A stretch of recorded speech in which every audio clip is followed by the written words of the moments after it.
this Thailand travel guide, I'm going to discuss the best places to stay in Koh Lipe. In the video, I'm going to discuss the 3 major places that most people stay. The 3 beaches that I'm going to discuss are Patia Beach, Sunrise Beach, and Sunset Beach. After that, I'm going to discuss 3 less explored locations that might just be perfect for you to stay at. I'm Jack and I run a Thailand-based travel company. If you're interested in working with Thailand travel experts to plan your dream trip of a lifetime, get in touch through my website link below. Before we start, there's a few things to note about Koh Lipe that may affect your decision of where you want to stay. First of all, Koh Lipe is one of the most expensive islands to stay on in Thailand. The average price for a hotel in Koh Lipe is about 2,500 baht per night, which is considerably more expensive than other places in Thailand. Second of all, Koh Lipe is a small island. This means that there are less options available and also may explain why it's so expensive, but it also means that no matter where you stay, you're going to be within walking distance of pretty much anywhere on the island. Let's start by looking at the most popular beach to stay on, and that's Patia Beach.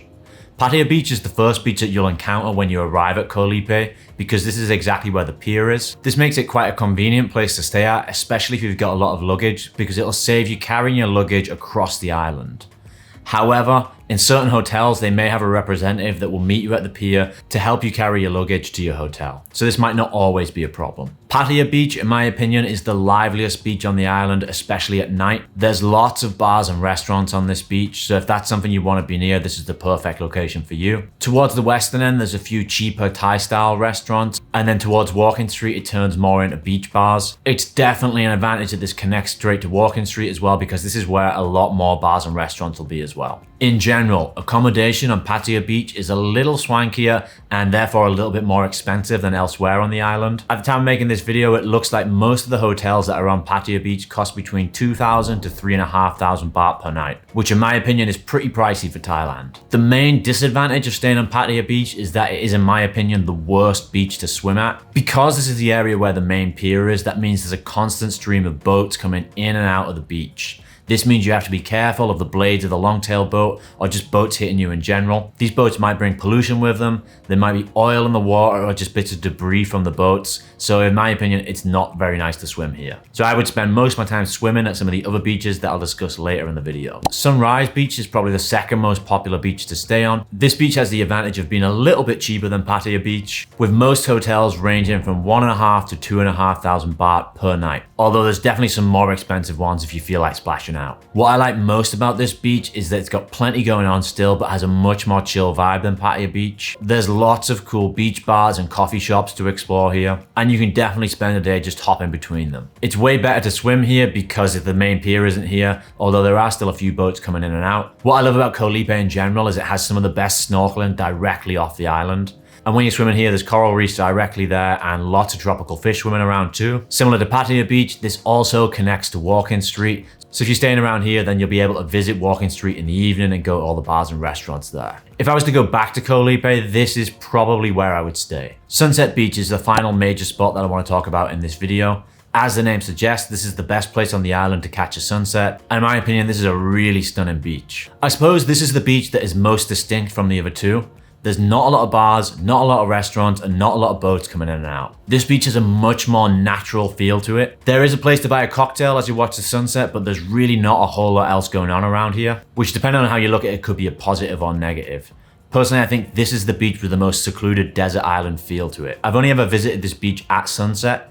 I imagine during the day you have very few people there, so you'd have it pretty much all to yourself. Although it does get busier in the evening as many people come to watch the sunset here, which is one of the best that you'll ever see in Thailand. So even if you're not staying here, I would definitely come and check this beach out in the evening. Now looking at the prices of these hotels, this has the biggest range in prices of anywhere on the island. I'm seeing some hotels are as expensive as 5,000 baht per night, but I can also see a few cheap bungalows for around 1,000 per night. But there's definitely less options to choose from at this beach than the other two. This might be because it's the furthest from Patia Beach, meaning it's the furthest you got to walk from the pier. It's also slightly tricky to get to as you have to climb down a hill to get there, so if you have any accessibility issues, this might not be the beach for you. Now these are the 3 main options of places to stay. However, I want to look at some less explored options to give you something that might be just right for your budget or to give you a more unique experience. The first option I want to look at is not staying on any of the beaches, it's staying further inland, perhaps towards Walking Street, but definitely just further inland. Simply put, this is the best option for people on a budget because as soon as you go away from the beaches, the prices drop. Not as much as other places around Thailand, you're still looking at paying around 1,000 baht per night if you're getting a private room. Like I said at the beginning of the video, Koh Lipe is a small island, so although it's definitely a disadvantage not being on the beach, you're probably only a 10 or 15 minute walk away, which isn't that far. You could also make it so you're closer to the bars and restaurants, which depending on your personality is either positive or negative. Walking Street is generally open quite late, so if you're trying to get an early night, especially if you're going scuba diving the next day, then that might be a problem. On my first trip to Lipe, me and my wife wanted to stay somewhere a little bit more secluded. So I simply went on to Google Maps and looked at some of the smaller beaches and see if there was any accommodation near there. I found that there's a couple of really small beaches to the western side of the island near Sunset Beach that have accommodations on them, and they're not even that expensive. We stayed at a place called Patia Beach Resort, and it was really basic accommodation. It was basically just a beach bungalow. We had a shower, we had a not very comfortable bed and a fan, but the advantage was we would wake up every morning, we'd have a private beach to ourselves, and we only paid about 1,000 baht per night for this. Because there was less people around here, the snorkeling was absolutely amazing. This is still the best snorkeling spot that I've been to that's just directly off one of the main beaches we're staying at. So we would get up every morning and go snorkeling here. The disadvantage of staying over this area is we had to trek over to where our friends were staying. A lot of them were staying on Patia Beach. So if we wanted to go to the bars, every night we'd have to trek back through the jungle, which was quite dark. I'll put my accommodation in the link below. However, if you just look at some of these smaller beaches, you can find accommodations too. The final option for you to consider is not actually on Koh Lipe, it's on Koh Adang, which is the neighboring island. Koh Adang is a much bigger island to the north of Koh Lipe. However, it's really mountainous and jungly, so it's pretty much uninhabited, apart from a few resorts. Koh Adang makes for a really beautiful sight from Koh Lipe, and if you really wanted a secluded desert island feel, I think Koh Adang's the option for you. Looking online, they have some really nice resorts. There's not many of them, so you'd be just there with a few other people in your hotel. Bars and restaurants would be very limited. You'd have to eat at the hotel. Another issue is you'd have to get there. You'd probably have to catch a long-tail boat from Patia Beach to take you to Koh Adang, although this may be included in the price of your hotel. Surprisingly, even though some of these seem to be some of the fancier hotels, they're actually some of the cheaper ones, with some of them ranging about 1,500 baht per night. If you found this video useful, please consider hitting the like button. Now that you have a better idea of where to stay, how about checking out this video that tells you how to get to the island, or this playlist that tells you about other places to stay in Thailand.